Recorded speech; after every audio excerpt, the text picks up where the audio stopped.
Environmental justice, the fair treatment and meaningful involvement of all people, regardless of race, color, sex, national origin, or income, with respect to the development, implementation, and enforcement of environmental laws, regulations, and policies. Ya van muchos muertos, muchas criaturas deformes, mucha injusticia porque hay discriminación y el gobierno no hace nada. We're not just impacted by one particular source of pollution. Fighting environmental racism and fighting for justice for low-income and communities of color and working class and indigenous communities. We need to live a quality life. It's not happening. There is a need for an organization to stand up with communities and provide technical expertise in organizing and help bring communities together. All the people that ignore us and don't want to see us and don't want to hear our voice, Greenaction makes sure that we do that they get us there. It was born with the understanding that the frontline environmental justice communities would lead the organization.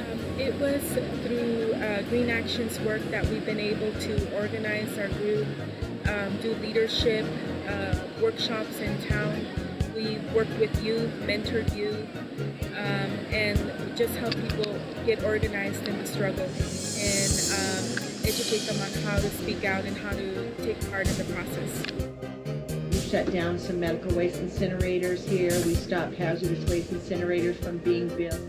One of the biggest battles in the history of the environmental justice movement, at a beautiful place in the desert called Ward Valley near the Colorado River, a nuclear waste dump was being proposed by the nuclear industry and our government agencies. They were sending the federal police in to clear protesters, including activists and Indian elders and others from the proposed nuclear dump site. And we helped the tribes and supporters barricade the roads, and it became a 113-day standoff and occupation. It was really a very powerful message that when people come together from diverse backgrounds, led by the communities on the front lines, we can actually take on the bad guys and win. And that's what Greenaction does.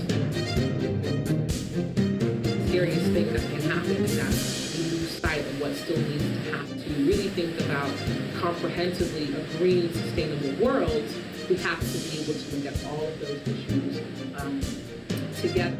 But we can take on those fights and win. It does take some resources. Greenaction does a lot. It's big bang for the buck. But as a very small non-profit organization, how can we have at least the minimal resources to keep our awesome small staff of amazing organizers in places like Kettleman City and Bayview Hunters Point?